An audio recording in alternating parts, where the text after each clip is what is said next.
abrirem suas Bíblias no texto em que vamos meditar nessa noite. Lucas capítulo 8. Evangelho de Lucas capítulo 8, de 22 a 25. Nós vamos pensar sobre esse tema, o dia da tempestade. Lucas capítulo 22, do versículo 8, Lucas capítulo 8, 22 a 25. Lucas 8, 22 a 25. Vamos fazer a leitura desse texto da palavra de Deus. Vamos fazer a leitura responsiva. Os irmãos, por favor, você que está na galeria, jovem, adolescente, adulto, compartilha com o visitante aí do lado, para que ele possa ler a palavra de Deus. Ora, aconteceu certo dia que entrou num barco com seus discípulos e disse-lhes: passemos a outra margem do lago. E partiram. Vocês.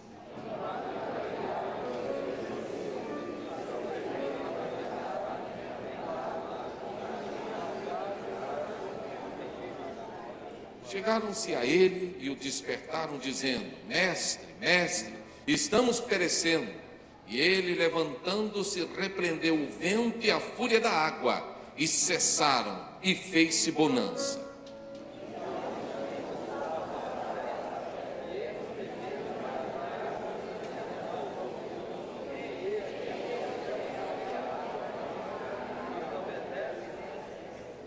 Que Deus abençoe a leitura da sua palavra. Meus irmãos, o dia 2 de setembro ficará marcado para sempre na mente de muitas pessoas que enfrentaram uma das maiores tempestades conhecidas até hoje. Dia 2 de setembro começa a história do furacão que nós ouvimos a semana toda na televisão. Esse furacão chamado Irma, que começa a sua trajetória no mar, ele assolou as ilhas do Caribe. Ele avançou sobre a costa americana, traz consigo ventos que chegam até 300 quilômetros por hora. Foi considerado a maior na escala, a categoria mais violenta na escala chamada Saffir-Simpson, e é a escala que mede a intensidade dos furacões. Ainda bem, e graças a Deus, que ele diminuiu a sua intensidade agora ao avançar sobre a costa americana. Mas atrás dele tem outro furacão vindo, chamado furacão José. Alguém, brincando jocosamente, disse que ele é mais calmo. Esse tem o nome Irma, porque é mulher, o outro é homem. Então ele é mais calmo, não é tão intenso assim, né? E ele é um furacão de menos intensidade, mas é um furacão.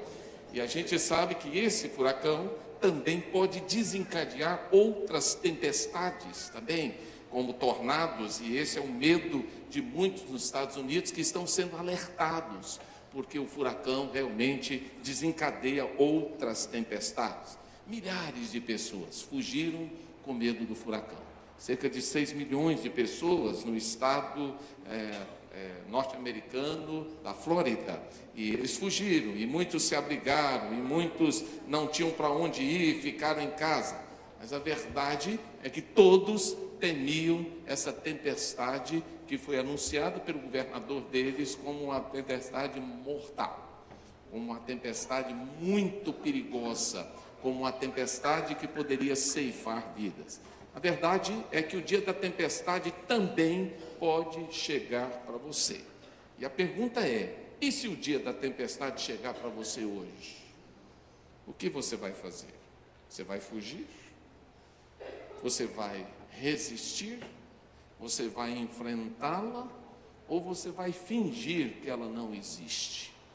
Porque essa é uma realidade que todos temos que enfrentar. Se você recuar 2000 anos atrás, você vai ver Jesus e os seus discípulos enfrentando uma tempestade, no texto que lemos. Não era um furacão dessa magnitude, mas era uma tempestade. E havia risco do mesmo jeito de morte. Tempestades sempre estarão presentes em nossa vida. Elas às vezes chegam de um jeito, às vezes chegam de outro, mas elas chegam. E aí é importante a gente pensar, no dia da tempestade, o que acontece? Via de regra, nós esperamos pelo pior. Muitos americanos, muitas pessoas das ilhas caribenhas, muitas pessoas de Cuba e por onde o furacão passou, estavam esperando o pior. Por isso, colocaram placas de aço nas suas janelas e portas, esperando o pior. Esperando que algumas coisas pudessem voar, vindo pela força do vento, quebrar as vidraças e entrar dentro de suas casas. E por isso as pessoas se protegeram, porque certamente estavam com medo. Muitos amarraram seus móveis, seus pertences, muitos colocaram no sótão, muitos colocaram em cima. E a verdade é que todos se precaveram.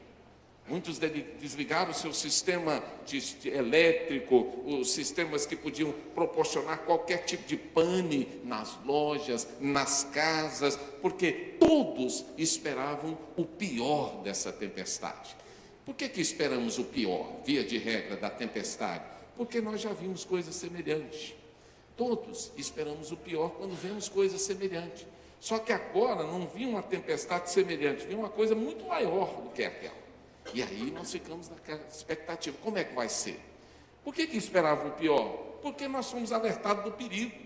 Todos aqueles moradores da Flórida e das regiões vizinhas e de Cuba e das Ilhas Caribenhas foram alertados.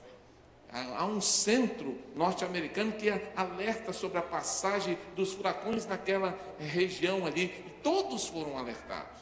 E quando você vai sendo alertado, parece que o perigo vai aumentando no seu coração, o medo, o temor vai aumentando no seu coração. E por que eles esperavam o pior? Porque já viveram experiências similares. Todos aqui já enfrentamos algum tipo de tempestade. Elas não vão passar enquanto nós estivermos aqui. Só haverá bonança contínua quando estivermos para sempre com o Senhor. Porque o Senhor Jesus disse, no mundo tereis o quê? Aflições. As aflições virão. Às vezes vêm em sequência, às vezes não, mas elas vêm. Mas a Bíblia diz, muitas são as aflições do justo, mas o Senhor de todas elas o livra. Então nós precisamos entender isso, as tempestades elas são reais, elas existem, elas vêm. Agora o grande problema é quando nós não sabemos o que nós vamos enfrentar. Aí, meu irmão, aí é difícil. E aí nós tememos o pior. E isso não estava previsto lá na ilha caribenha. Ninguém previu que isso aqui aconteceria lá, esse tipo de destruição aconteceria. Por mais que a gente espere o pior, jamais vamos esperar que tudo venha a existir dessa forma aí. Mas eu quero dizer uma coisa para você, e eu queria que você pensasse aqui nessa noite, que tipo de tempestade está passando pela sua vida? E essa tempestade tem levado você a esperar o pior? Será que diante dessa tempestade que você vive, qual é o cenário que discutimos?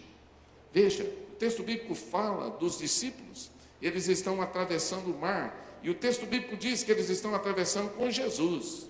A palavra de Deus fala que eles estão passando por um perigo, que é a tempestade. O texto bíblico diz que enquanto a tempestade está acontecendo, Jesus está dormindo. E por que Jesus está dormindo? Porque a tempestade não pode afetá-lo. A tempestade não amedronta o Senhor. A tempestade não faz Jesus esperar o pior, mas faz a gente esperar o pior.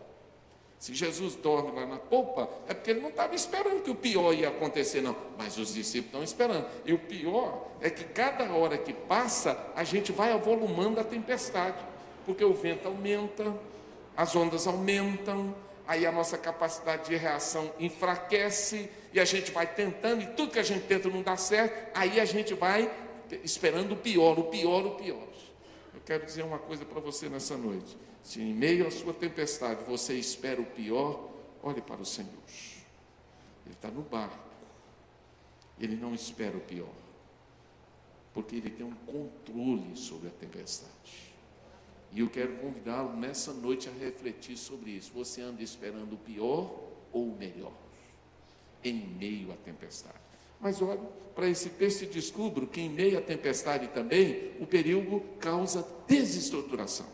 Via de regra, nós em meio à tempestade desestruturamos.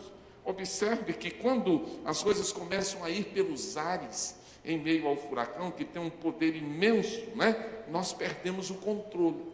Enquanto as coisas estão no chão, enquanto as coisas não começam a voar, nós achamos que está tudo certo.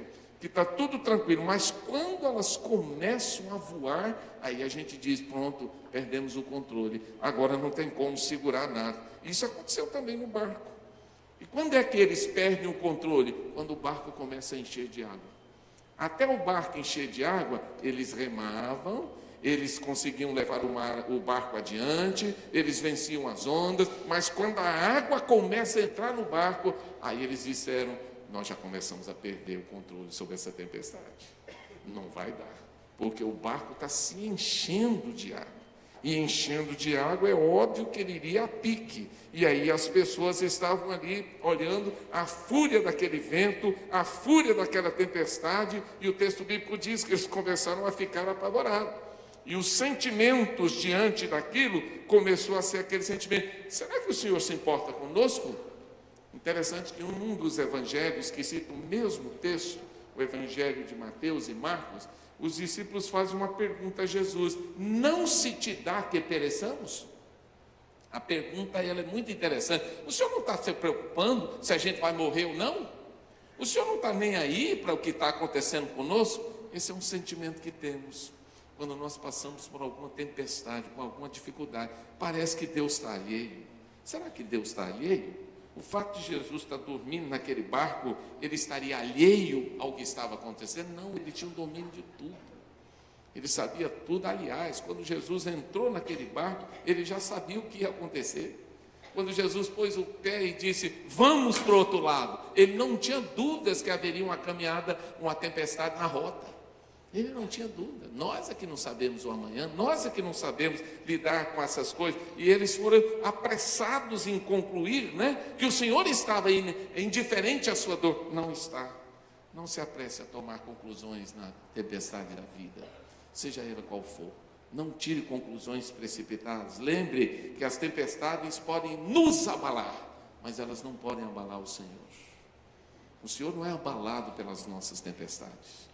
O Senhor não fica desestruturado pelas nossas tempestades.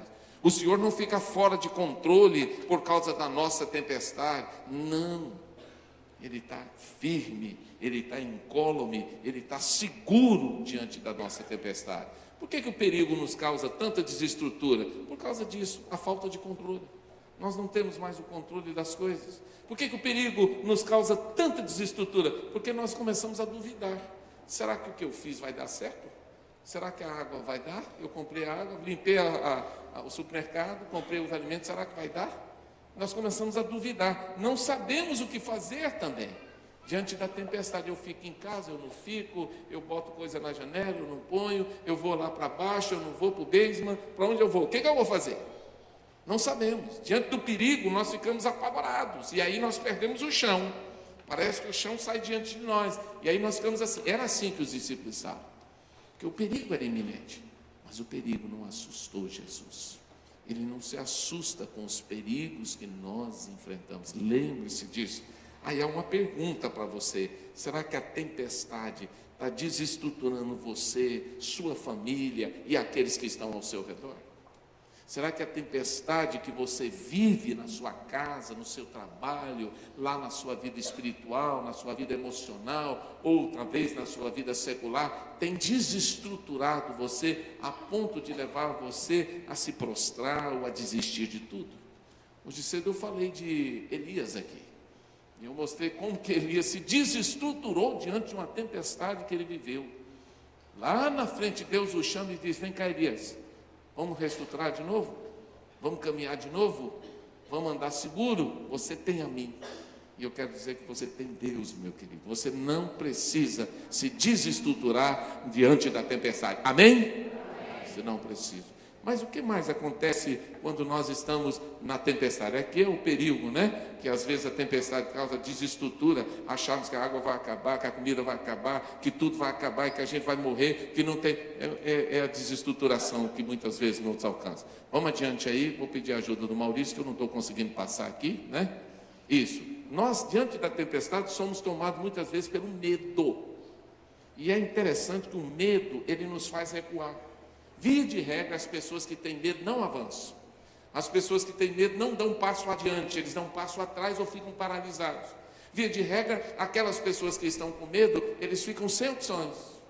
Porque o medo nos faz ficar sem opções. Eu quero chamar a sua atenção, o que o medo fez com os discípulos? A palavra de Deus diz 3 coisas aconteceram naquele dia. Primeiro, eles acordaram Jesus. O texto bíblico diz que Jesus estava dormindo e eles foram lá acordar Jesus. Mas não foram acordar Jesus porque não queria que Jesus dormisse. Não, é porque eles estavam com medo. O medo nos faz ir ao Senhor e a buscar o Senhor e a sacudir o Senhor, porque nós estamos apavorados, não ele. Jesus não estava com medo. Segundo, a Bíblia diz que o medo fez os discípulos a decretar o fracasso da comitiva. Veja o que a palavra de Deus diz aí no texto que nós lemos. A palavra do Senhor diz que eles chegaram a ele, despertaram e diz: mestre, mestre, nós estamos morrendo. O decreto já estava dado: Senhor, nós vamos morrer. Eles não disseram assim: Senhor, nós queremos que o Senhor levante aí para nos ajudar aqui, dar uma força, nós cremos no poder do Senhor, sabemos que vamos chegar do outro lado. Senhor, nós vamos morrer. Já tinham decretado a morte. E às vezes nós fazemos isso, irmãos. Em meio à tempestade da vida, em meio nós começamos a vaticinar algumas coisas que não vão acontecer, mas nós falamos em função do medo. E aí começamos a decretar o nosso alto fracasso. E aqui eles fazem isso. O texto bíblico diz que mais do que isso, o medo fez os discípulos a duvidarem do poder de Jesus. Por que eles duvidaram do poder de Jesus? Porque eles se disseram: nós vamos morrer. Isso incluía quem? Jesus. Em outras palavras, Jesus não podia fazer nada. Mestre, nós vamos morrer, não vai ter jeito, acabou, viu? Não vai dar para chegar do outro lado não. Já era. Eles diminuíram o poder de Jesus. Eles não olharam para o poder de Jesus, eles olharam para o fracasso dele. E às vezes, irmãos, na tempestade, ao invés de nós olharmos para o poder de Deus, nós olhamos para a intensidade da tempestade. Ao invés de ver o Deus que criou todas as coisas, nós olhamos para o olho do furacão. A Globo está batendo muito nisso na Globo News: o olho do furacão, o olho do furacão, o olho. Mas o olho do furacão é o lugar que tem menos vento. É um lugar que, claro, tem uma intensidade ali muito grande, que chupa as águas, etc. Tem um fenômeno que acontece, mas a tendência nossa é olhar sempre para o olho do furacão. Mas espera aí, acima do furacão tem um Deus todo-poderoso, que criou todas as coisas. Então, ao invés de olhar para o meu fracasso, eu preciso olhar para o seu poder. A tempestade, irmãos, provoca em nós medo, porque ela é maior do que nós, mas ela não é maior do que Jesus. Ela é maior do que nós. E é importante lembrar disso. Em tempo de doença, em tempo de morte, em tempo de fenômenos naturais, em tempo de catástrofes, terremotos, em tempo de guerras, em tempo de comoção social, tragédias humanas, a tendência da gente é achar que o Senhor não pode fazer nada. Ele pode. Isso tudo pode ser maior do que nós, mas não é maior do que Jesus. Né? Aquele doido da Coreia do Norte não é maior do que Jesus, conquanto ele tenha muitas bombas, conquanto ele tenha explodido uma bomba de hidrogênio que abalou a Ásia, que causou um terremoto. E ele amedronta sim, porque é um louco e cercado de loucos, mas não é maior do que o nosso Senhor. Muitas vezes, irmãos, a tempestade mais perigosa não é aquela que levanta os ventos, não é aquela que agita o mar, não é aquela tempestade que provoca as rajadas, não. A maior tempestade, às vezes, é a falta de fé que há no nosso coração. É a incredulidade. Essa, sim, é uma tempestade terrível. Por quê? Porque o nosso maior problema nem sempre está ao nosso redor. Às vezes, o maior problema está dentro de nós. E é isso que acontecia naquele dia. O que amedrontava não era o que estava fora, é o que estava dentro, era a falta de fé. Será que nós temos medo do que está acontecendo e por isso nós desistimos de lutar? Será que nós temos medo do que está acontecendo e por isso nós recuamos? Será que nós temos medo do que está diante de nós e por isso nós duvidamos da palavra de Deus? Será que nós temos medo do que está diante de nós e nós falamos para Jesus: não dá para você, mas para ele dá. Então, se você está aqui, apavorado, se você está tomado pelo medo, saia da zona do medo, entre na zona da confiança em Jesus, porque a confiança é que faz triunfar em meio à tempestade. Mas o que mais a tempestade provoca? Na tempestade nós precisamos de ajuda, irmãos. Não há uma pessoa que enfrente uma tempestade que não precise de ajuda. Quantas pessoas estão buscando ajuda nesse exato momento lá nos Estados Unidos? Quantos? Quantos estão buscando ajuda nos abrigos, nos hotéis, nos amigos? Quantos estão buscando ajuda? Nós precisamos de ajuda.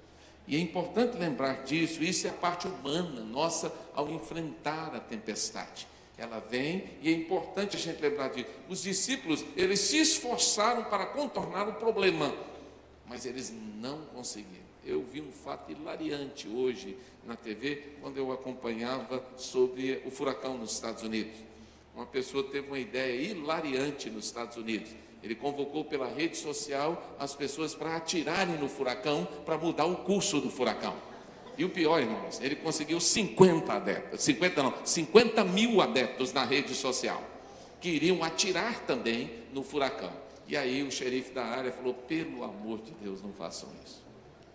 Vocês não vão conseguir absolutamente nada. Claro que isso é uma loucura, isso é uma idiosincrasia, uma loucura de uma pessoa doida, mas sempre tem um doido para capturar os outros doidos, E aí tem aquela doideira toda que fala, vamos atirar no furacão, porque ele vai mudar de curso, Essas soluções são soluções mágicas, elas não existem. E há algumas soluções que nós buscamos para vencer as nossas tempestades, que elas não existem. Elas são mágicas, só estão na nossa mente. Eu imagino todas as soluções que os discípulos buscaram, todas. Rema de cá, rema de lá, puxa daqui, puxa dali, muda a vela de posição, vai daqui, porque era um barco, a vela, vai daqui, vai dali. Eles tentam todas as posições, mas eles não conseguem. Eles não puderam fazer nada para enfrentar a fúria do vento. Algumas situações que nós somos vencidos. Não tem o que fazer, não temos o que fazer, não podemos fazer. Aí, meus irmãos, é nessa hora que nós precisamos entender que na tempestade nós precisamos de ajuda. E o que os discípulos fizeram quando eles entenderam que todas as soluções buscadas não seriam suficientes para vencer a tempestade? O que eles fizeram? Eles foram lá e buscaram a ajuda de Jesus.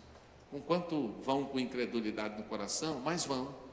E eles vão até Jesus. O texto bíblico diz que eles chegam lá, eles não puderam fazer nada, então eles chegam e colocam para Jesus, o problema é maior do que a nossa capacidade, não temos como resolver. E eu queria que você lesse comigo o que está escrito em Isaías 41:13, antes da gente ver o que Jesus fez pela tempestade deles. Abra a sua Bíblia lá em Isaías capítulo 41, versículo 13. Lê comigo o que está escrito aí nesse texto. O que diz Isaías, capítulo 41 e o versículo 13? Perceba que a palavra de Deus nos diz aí. Grife esse texto na sua Bíblia. O que está escrito?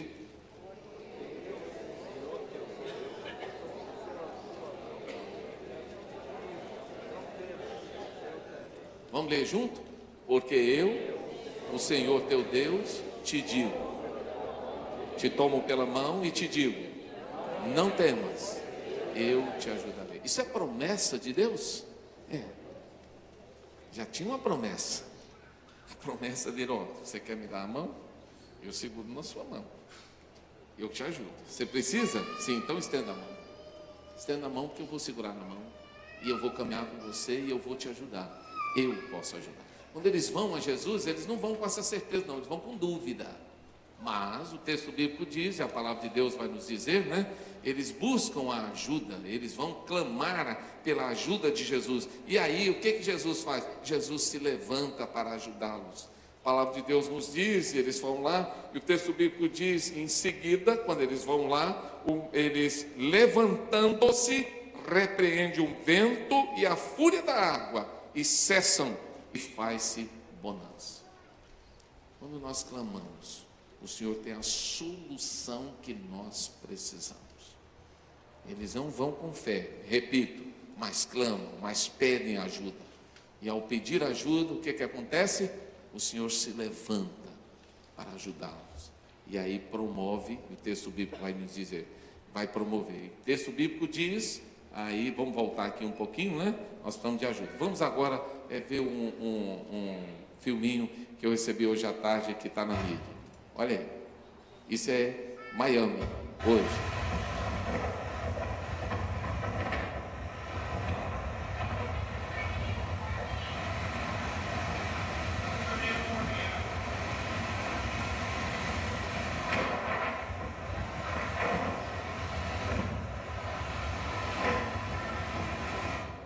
Isso é Miami.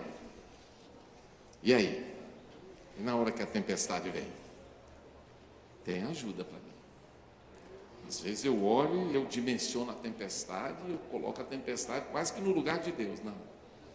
Ela vem. Ela inunda. Ela toma espaços. Mas ela não pode superar a minha fé em Deus. Porque eu preciso ter mais fé do que a tempestade. O poder do meu Deus é maior do que o poder da tempestade. Vamos adiante.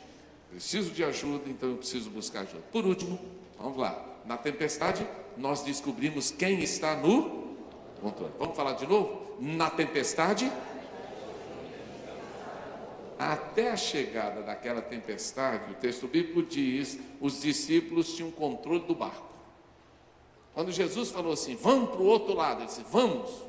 Um deles pegou o controle e estava no controle do leme, porque eles tinham um barco que era a vela, e um ficava no controle do leme. O controle estava na mão dele? Estava. O remo estava na mão dele? Estava. Tudo estava na mão dele, a vela, tudo estava na mão. Eles tinham controle. Mas chega um momento que a tempestade assumiu o controle. Quando é que a tempestade assume o controle? Aí é quando não adianta pegar no leme, não adianta pegar na vela, não adianta remar, porque você rema para cá, o barco vai para lá, você põe a vela para cá, o vento sopra o contrário, você puxa o leme para um lado, o barco vai para o outro. Aí, meu irmão, quando a tempestade assume o controle, aí a gente começa a perder o chão, a gente começa a ficar apavorado. Mas tem um pior do que a tempestade assumir o controle, é o medo assumir o controle. E aí vai acontecer isso. Primeiro eles assumem, vão caminhando até certo ponto, mas aí vem a ventania, as ondas vão aumentando, e aí a coisa vai ficando difícil, e aí eles perdem o controle e o medo começa a assumir o controle. Talvez você esteja nessa fase, a fase do medo tendo assumido o controle. E quando o medo assume o controle, aí vem um outro problema mais grave do que o medo assumir o controle. Qual é?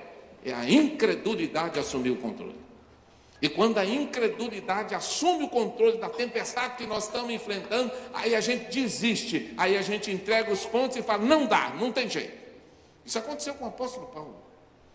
Ele viveu uma tempestade tão grave, a Bíblia diz que ele ficou muitos dias sem ver o sol e a lua, e a coisa foi piorando, e ele diz que perdeu a esperança de vida. Chegou um momento que ele mesmo não cria mais que havia como sair daquela situação. E é possível que você esteja aí.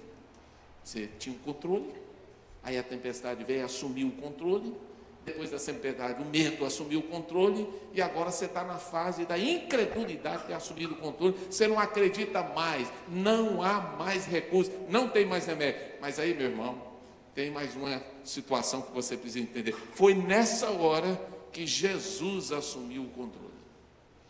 E quando Jesus assume o controle da tempestade, aí as coisas mudam. E quando Jesus assumiu, ele levanta e diz, mar, aquieta-te, vento, não vai soprar mais. Vento, você não vai afetar mais esse barco. Mar, você vai se acalmar. E tudo se acalmou. A pergunta que eu quero fazer é essa que está aqui, ó, embaixo. E eu queria que você perguntasse para a pessoa do lado. Quem está no controle da sua tempestade? Pergunta aí a pessoa do lado. Quem?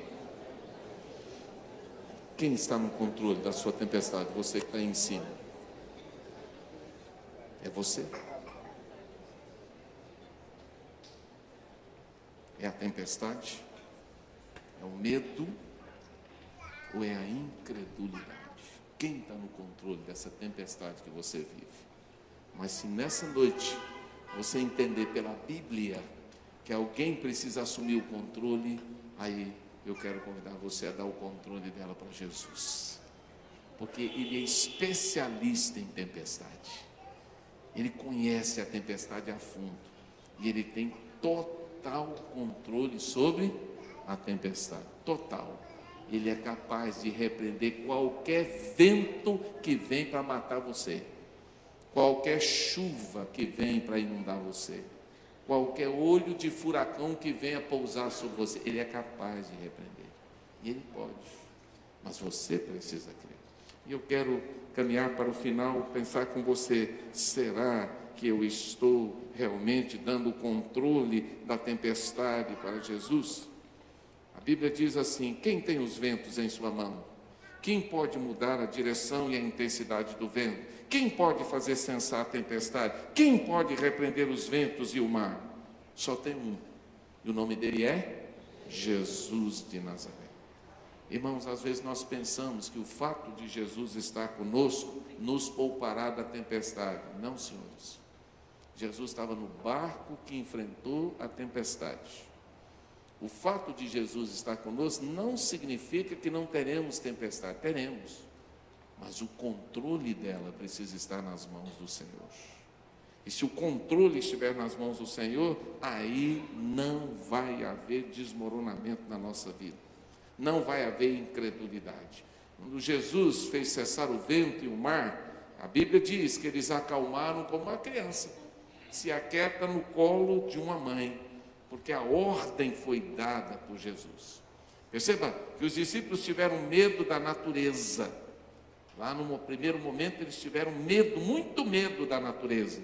Mas a reação seguinte é muito interessante, porque agora a Bíblia diz que eles estão admirados e faz uma pergunta: quem é este que até os ventos e a água manda e lhe obedece? Agora eles estão atemorizados diante do Senhor da natureza. Uma coisa é você ter medo da natureza, e outra coisa é você temer o Senhor da natureza. E aí você dizer: puxa, o Senhor da natureza é maior do que essa natureza.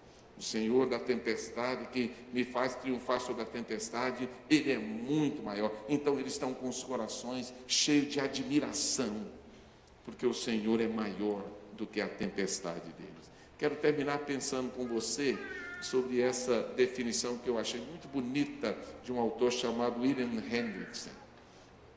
Ele faz um resumo desse texto. E ao fazer um resumo desse texto, ele chega a essas seis pontos.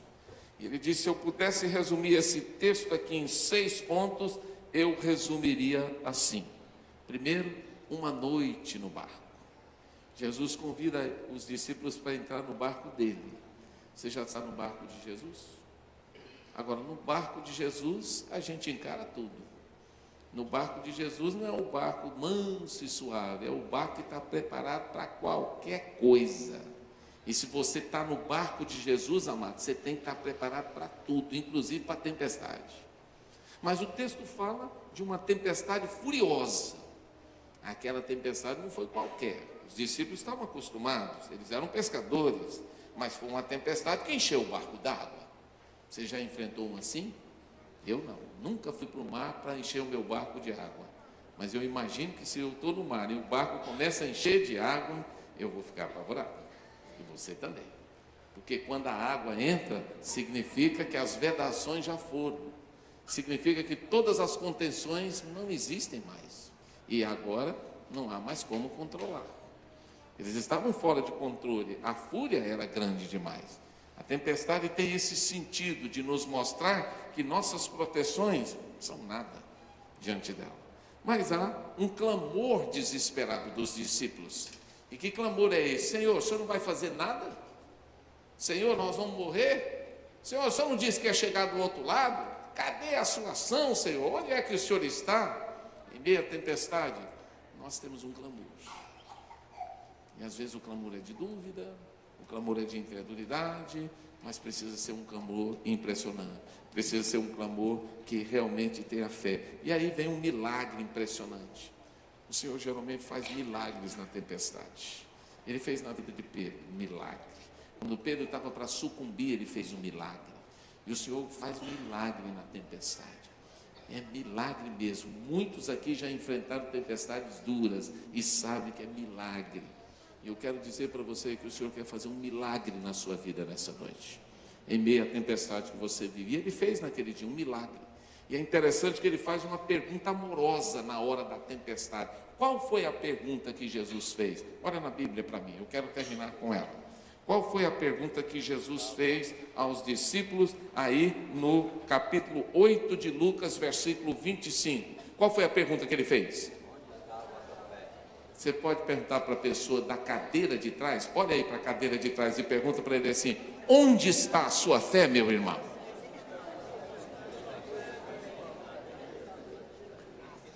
Mas pastor, eu estou na tempestade, mas você não tem fé? Onde é que está a sua fé? Onde está a fé de vocês? A fé é testada na tempestade. A fé é testada na hora difícil. A fé é testada quando nos falta tudo. A fé é testada quando perdemos um ente querido. A fé é testada quando acontece um acidente horrível, como esse que aconteceu hoje, com 15 mortes aqui na 101 do Espírito Santo. A fé é testada nesse momento. E aí, a minha fé suporta a tempestade? Ou ela é tão frágil que ela não suporta tempestade nenhuma? Jesus perguntou: onde está a fé de vocês? Quem é que está aqui com vocês? Quem é que está caminhando com vocês? Quem é que está nesse barco aqui com vocês? Onde está a fé de vocês? E aí, o efeito que essa ação de Jesus causa na vida deles é tremendo, porque a partir daí eles chegam à conclusão. A conclusão é que andar com Jesus é andar com aquele que triunfa sobre a tempestade. Eles chegam a essa conclusão. Quem é este que manda o mar e o vento se acalmar? Daqui para frente, quando Jesus falava assim: vamos para o barco, todo mundo, bora. Mas Senhor, o céu não, ninguém falava isso, porque agora todo mundo tinha certeza no coração que andar com Jesus é triunfar sobre a tempestade.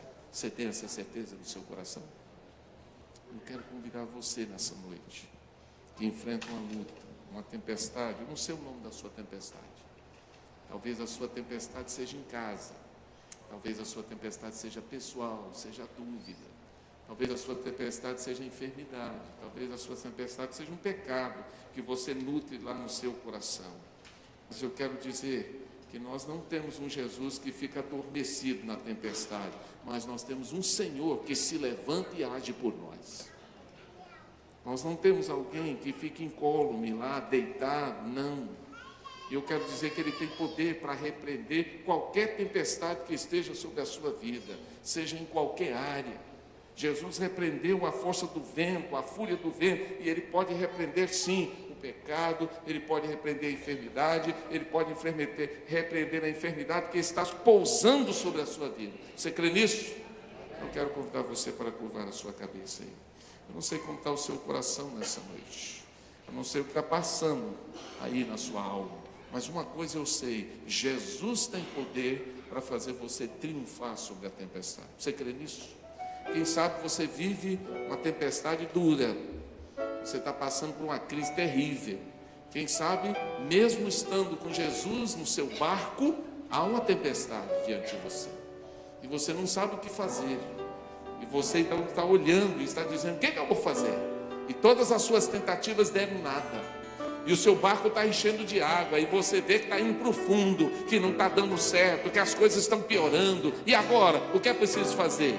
Aquele que Isaías diz. Ele disse: eu sou aquele que te ajuda, eu tenho uma mão estendida para você, eu te ajudo e te fortaleço. Você precisa dessa mão? Você precisa que Jesus segure em sua mão? Você quer colocar a sua vida nas mãos dele? Você quer buscar a ajuda dele nessa hora? Você precisa do socorro do Senhor? Se necessita, eu quero contar você para dizer: Jesus, a minha vida é sua, eu quero colocar a minha tempestade diante do Senhor, eu quero vencê-la, mas eu quero vencer com teu poder. Eu quero vencer olhando para o Senhor. Eu quero vencer crendo que o Senhor vai me dar a vitória sobre o pecado, sobre a enfermidade, sobre o mal, sobre a luta na minha casa, na minha família. Senhor, eu tenho certeza que o Senhor vai me dar a bênção e a vitória. Eu tenho certeza que eu vou prosperar em teu nome. Por isso eu coloco a minha vida nas suas mãos. Você deseja isso? Erga a sua mão agora. Eu quero orar com você nessa noite. Você que enfrenta, Deus abençoe você lá atrás. Quem mais? Pode erguer bem alta a sua mão. Deus abençoe você lá atrás, vocês dois também. Glória a Deus, aleluia. Quem mais? Eu preciso, Senhor. Que a sua mão me segure nessa noite. Deus abençoe você também. Tem mais alguém? Eu preciso colocar Deus abençoe você. Tem mais alguém? Erga a sua mão na galeria aqui embaixo, onde você estiver. Eu preciso que o Senhor segure na minha mão. Eu não posso vencer a minha tempestade sozinho. Eu não posso vencer o meu pecado sozinho. Eu não posso vencer o mal sozinho. Eu não posso vencer o diabo sozinho. Eu não posso vencer a dificuldade, a crise sozinho. Mas o Senhor pode. Eu coloco a minha vida nas suas mãos. Quem mais? Erga as suas mãos. Tem mais alguém? Pode erguer bem alto. Eu quero orar com você nessa noite. Eu preciso. Deus abençoe você lá atrás. Eu preciso que o Senhor me ajude na minha tempestade. Eu quero vencê-la no poder de Jesus. Vamos ficar em pé. Eu quero convidar todos vocês que erguem a sua mão nessa noite, e quem não ergueu também, para vir aqui à frente agora. Eu queria orar com você aqui pertinho, pedindo ao Senhor que te ajude a vencer a sua tempestade e a vencer aquilo que te amedronta. Eu queria que você viesse aqui ao altar agora, colocasse a sua vida diante do Senhor. Vem aqui à frente agora. Vamos cantar essa canção bem baixinho. Você vai saindo do seu lugar e vai vindo aqui para frente e vai colocando o seu coração no altar do Senhor. Há poder no nome de Jesus. Você crê nisso? Então vem, dá o teu passo de fé. Sai do seu lugar agora. Vem porque há poder no nome de Jesus. Você precisa vencer a tempestade da vida. Vencer o pecado, vencer o mal, vencer as trevas, vencer a crise, vencer a desesperança, vencer a tristeza, o fracasso. Vem.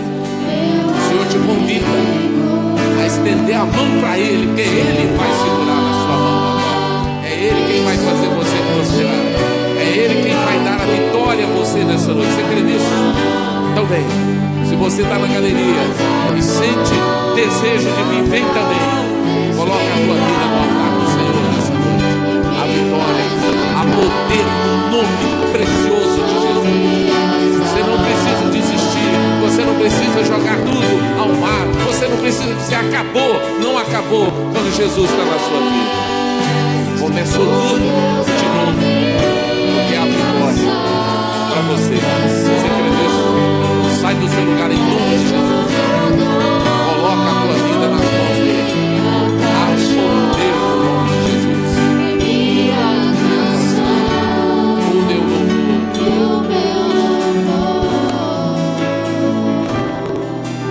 Eu queria que a igreja agora estivesse orando. Tem mais pessoas aqui que precisam colocar a sua tempestade diante do Senhor. E eu queria convidar você para sair do seu lugar agora. A igreja vai orar, não vai olhar para mim agora. A igreja vai olhar para Deus. A igreja toda em oração. Tem mais pessoas aqui. Se o Espírito de Deus está falando com você, sai do seu lugar agora. Vem jovem, vem senhor, vem senhora, vem adolescente. Vem. Não saia daqui com a tempestade na vida. Saia daqui com o Senhor Jesus na frente. Lembra do que eu falei? Você não tem o controle. Você não pode passar o controle para a tempestade. Você não pode passar o controle para o medo. Você não pode passar o controle para a incredulidade. O controle da sua tempestade tem que ser Jesus de Nazaré. Você crê nisso? Então vem. Dá o teu passo de fé agora. Em nome de Jesus, vem. Vem ao altar, diz Deus. Eu preciso que o Senhor cuida de mim.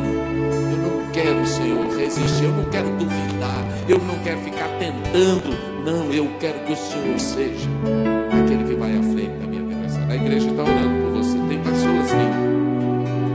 Você precisa vir também. Por isso que eu quero dar oportunidade a você. Enquanto a igreja ora por você, sai do seu lugar agora. Vem aqui à frente. Clama ao seu Deus. Pede a Ele, que é Ele quem vai socorrer você na hora da tempestade.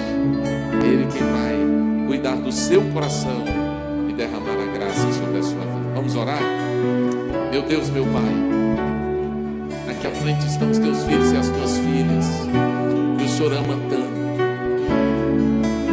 E o Senhor tem convidado a entrar no mar. E o Senhor tem convidado eles a atravessar o mar da vida. Mas, Senhor, nesse mar há tempestades a serem vencidas. Cada um deles aqui tem a sua própria tempestade. Cada um tem a sua luta pessoal. Cada um tem, Senhor, suas tristezas, seus fracassos, suas derrotas. E eu oro por aqueles que estão aqui à frente, porque precisam vencer o pecado na sua vida. Eu oro por aqueles que estão aqui, porque precisam vencer, Senhor, a dificuldade que está presente na sua vida, na sua casa, no seu relacionamento. Eu oro por aqueles que estão aqui, porque enfrentam uma tempestade de enfermidade. Eu oro por aqueles que estão aqui, porque enfrentam uma tempestade, Senhor, íntima, pessoal, de dúvidas, de incertezas. Eu oro por aqueles que estão aqui, que estão sendo atacados violentamente pela fúria dos ventos, da insegurança e do medo. Eu oro por aqueles que estão aqui, Senhor, que estão enfrentando outros tipos de tempestades. Senhor, a Tua palavra diz, o Senhor não nos abandona em momento nenhum. Pelo contrário, o Senhor triunfa sobre a tempestade. Eu quero te pedir que essa noite seja uma noite de vitória na vida desses Teus filhos. Que assim como aqueles discípulos ficaram perplexos diante do poder e da misericórdia do Senhor, que esses também se quebrantem aos pés dele. E que eles também possam reconhecer que só o Senhor tem o controle das nossas tempestades. Permita que suas vidas estejam completamente rendidas aos pés do Salvador Jesus. E que essa noite seja uma noite em que eles também vão sair daqui triunfando sobre as suas tempestades, vitoriosos sobre elas, porque o Senhor tem o poder para acalmar a tempestade. Senhor, toca no coração daqueles que ainda estão resistentes, daqueles que ainda estão incrédulos, daqueles que ainda estão com medo e daqueles que ainda estão tentando caminhar sozinhos. Toca no coração deles, traz eles para perto do Senhor, porque a nossa vitória está somente no Senhor. Cuida, Senhor, dessas vidas. Eu oro, suplico a Tua bênção. Eu oro agradecido